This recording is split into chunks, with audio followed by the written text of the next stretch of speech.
Hey there. I just got two more pianos today. um, this awesome guy who runs a piano museum and his wife gave me these. And I went to see the museum on my birthday. It was amazing. They had pianos everywhere, all kinds of like really cool, rare pianos. And I was checking out one that was just unbelievable. It sounded amazing, and he was playing it. He had completely restored it, and he said, I've got another one over there if you want it." He was running out of room, and he deals with so many pianos, and people are offering them to him all the time, and so just getting the space back, I guess for him is good, and he wanted it to go to somebody that was going to save it, because it was kind of rare. That's this one here. And then I didn't really have a good way to move it, and he offered to deliver it, which was amazing. And it was just him and his wife. They move all the pianos by themselves, and I saw him move these in today. I helped him, but he really showed that it's when you move in pianos, it's more about brains than brawn. He wasn't really a big guy, and she's not a weightlifter either. And they've got a system, and you just got to use your head and do it the right way. And he got them in, no problem at all. But I just figured I'd make this video and show you what they look like and what they sound like. So I'll show you this one first. So I had agreed to take this one, and I was waiting for it. And a couple weeks after I agreed to take it, before he had brought it, he sent me an email. And he said, "Oh, can I interest you in another one?" So I cleaned my whole cellar. It took me weeks to clean the back cellar here, but I've got a load of room now, so maybe he'll bring me some more. I don't know. But this one here is, let me see if I can get this light a little closer so you can see it better. Hold on a sec.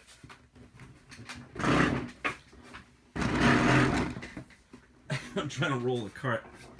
There we go. It's a little better. There you go. So that one is an Ivers Pond, and I think it's, if I looked it up correctly, I think it's about 118 years old. Pretty cool. It's got real nice detail on the woodwork, and he said that this has got something called a Boston style fall board. I'll show you how that works. It's pretty neat.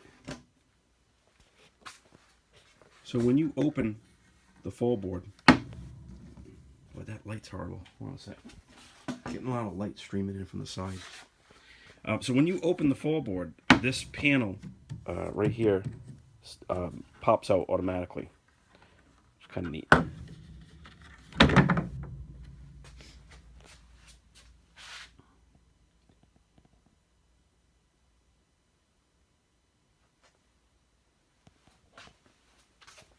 Show you a close up. Both of these all have original ivory keys, and these are in wicked good shape. Overall, this piano's in really good shape, I think, especially for the age. For people that don't know, ivory piano keys are usually almost always in two pieces. This is a head and this is a tail. That's why you see that little line, because the dirt got in it. But all the keys are in pretty good shape.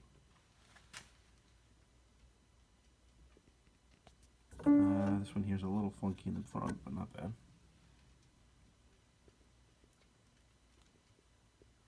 This one's all fancy down here. It's pretty cool. The woodwork on the sides. And the pedals are awesome. Check out the pedals. They're all ornate.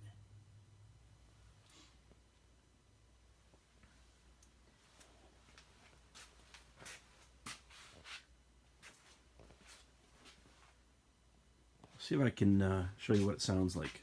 I haven't done anything to either one of these. This one's out of tune, but it's not horrible. Let me just get this on a tripod here.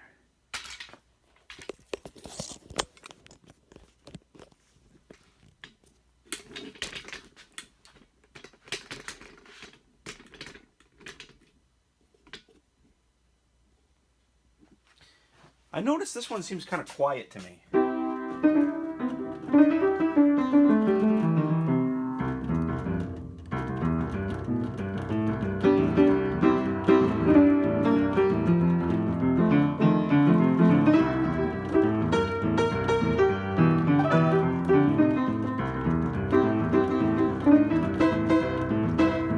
little out of tune.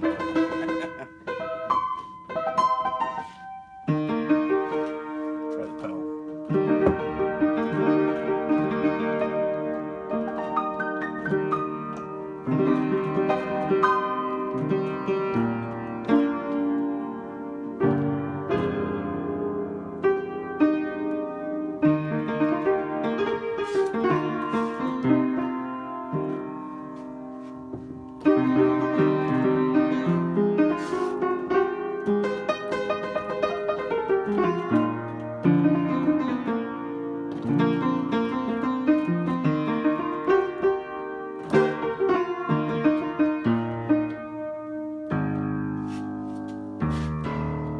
The bass is pretty good. Considering I haven't done anything to it.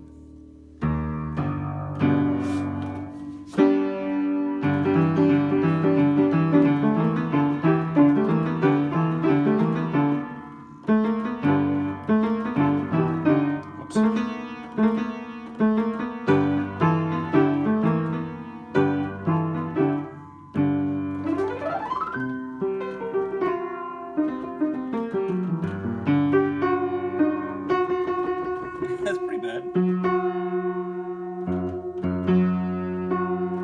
Probably sound really good when I tune it. I'll show you the inside of this one. Get this off.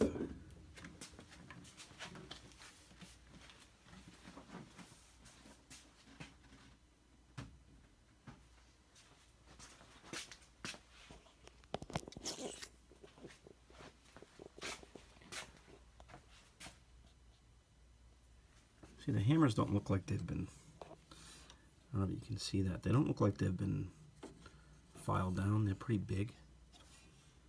Kind of hard to see with the shadow. Move the light.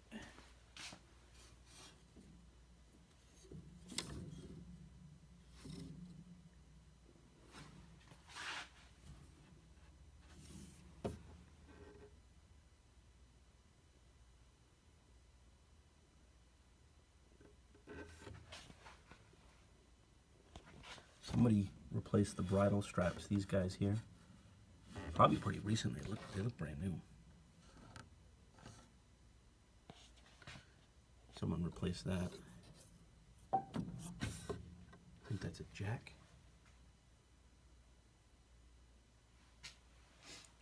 This is pretty cool too. It's got a little toggle thing here, and that, if you look right here, there's a piece of fabric, felt here, hanging off of that, and this makes it quiet. It's like kind of like hitting, almost like hitting the soft pedal.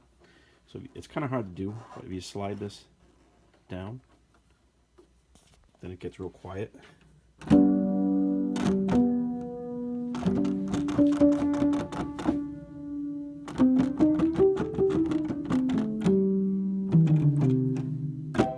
Probably if we were practicing, you didn't want to wake somebody up, but I don't mind waking people up, so I'm going to leave that up. This one's pretty awesome. And if you look at the tuning pens, they're normal. I'm showing you this because I'm going to compare them to the other piano, which is kind of an oddball. So these, kind of like a guitar, the string comes up and it goes through the hole in the tuning pen and wraps around it, and that's kind of normal.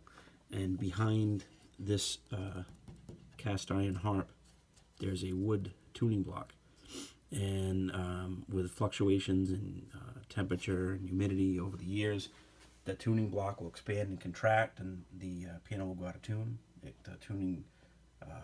The pin block can crack, and then you'll have to replace it, which is probably a nightmare.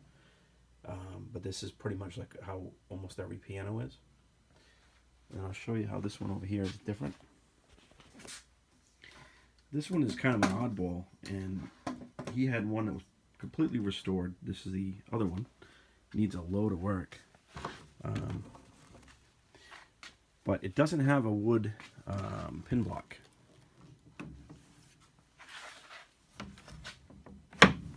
let me put this down so I can take the front panel off for a second here.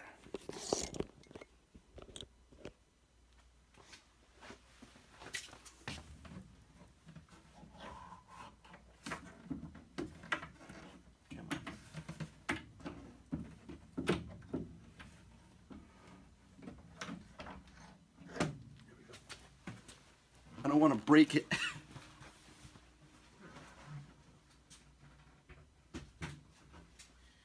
So this one is a Daniel Maline White, and he's only ever seen 2 of them, the 2 that he had. I don't know if there's any more out there that like this. Pretty cool. It's got all this hand-painted scroll work on the harp.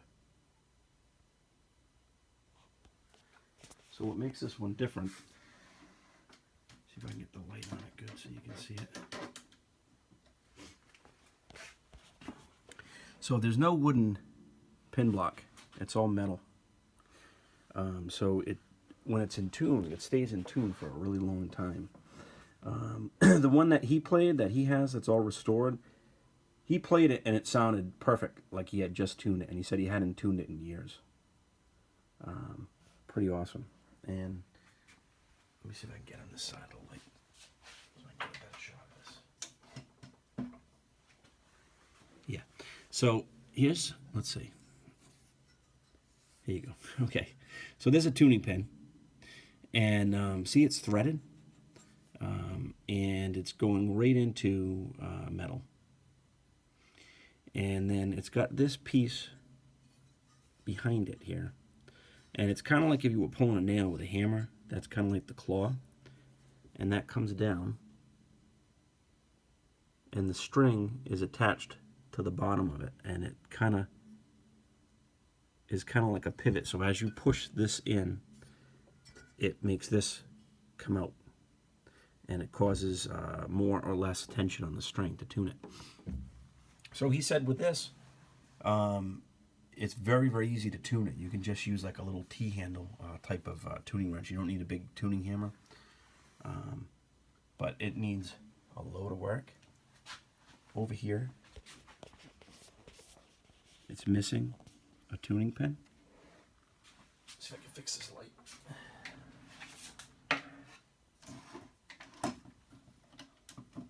Come on, light. Oh, that's as good as it's going to get. It's missing a... yeah, there you go. It's missing that tuning pin. You can see the threads right into the metal there. I'm hoping maybe it fell inside, but I haven't seen it yet. So I'll probably have to have one of those made. I might be able to get a regular tuning pin and then kind of mill it down so that it'll hold the this piece here. And then I'd have to get it threaded so it fits that hole. It's also missing the corresponding metal piece that goes behind it that the string attaches to. So I'll have to get one of those made, or make one myself if I can figure out how to do it. So it'll probably take me forever to fix these, but it needs pretty much everything. It probably needs new strings, or at least some new strings, because some of them are broken. They're pretty rusty. The hammers are all shot, and some of them are missing. A lot of them over here are missing, up on the high end. Right about here. You can see the shafts in there. So I'll show you what it sounds like. Kind of hard to play it with a lot of missing notes and stuff. But I think this one, even though it's got so many issues, I think this one actually, you can kind of hear it just sounds better. There's something about it that's kind of awesome sounding. You'll hear a lot of problems with it, but let me see.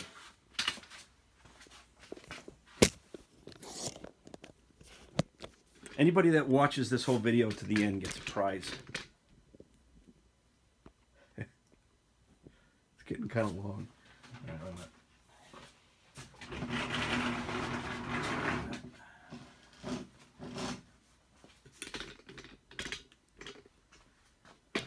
Let's see. That's probably good.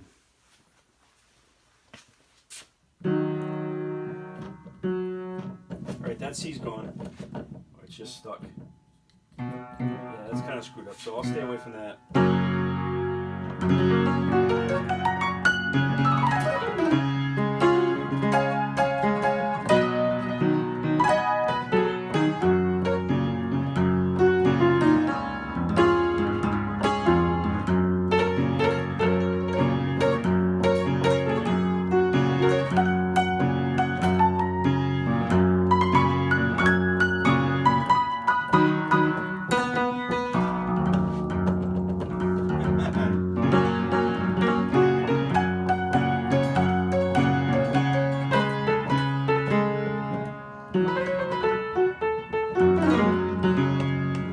So many missing notes. It sounds pretty cool. I've heard people talk about bass strings getting like tubby when the piano's old, and I think it means like it sounds like you're hitting an old wash tub or something. And I'm pretty new to fixing pianos. I really don't know what I'm doing, but I think that this is what they're. I think that's what they. There you go. I think that's what they're talking about. Listen to that one.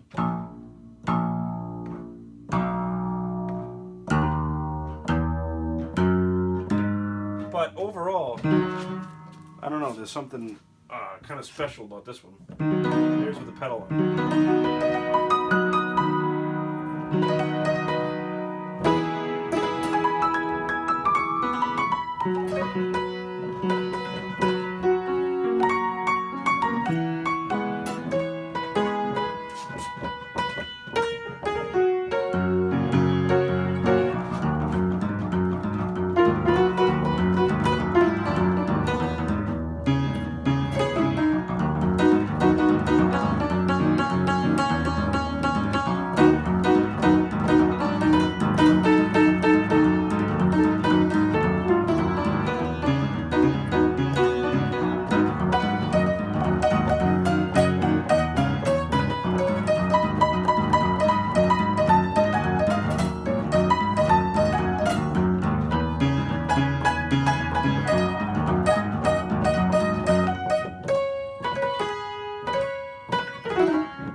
Come on, see. It'll probably sound a lot better when it's got hammers and when it's tuned, and so I don't know. I'm hoping someday I'll be able to put all new strings on it and all new hammers, but it's kind of expensive. I'm not in a big hurry to fix these. I've got another one in the other room I gotta fix that I've been working on for a while, so I'm gonna fix that one first. Because this one is so special, and because I don't know what I'm doing, I'm probably gonna fix the other one in the other room first, and then I'll probably work on this one because this one's not as unique. And then maybe by the time I'm done with that, I'll be a little bit better at it, and hopefully I won't mess this one up as bad. The decal, you can barely see it. It was made in Brockton, Mass. I think the decal's actually gone, and that's just where it was. So I'm going to take a really good picture of that and try to redo the decal someday. But that's it. So maybe in about 5 to 10 years you might see another video of this one all redone. Maybe not that long. We'll see.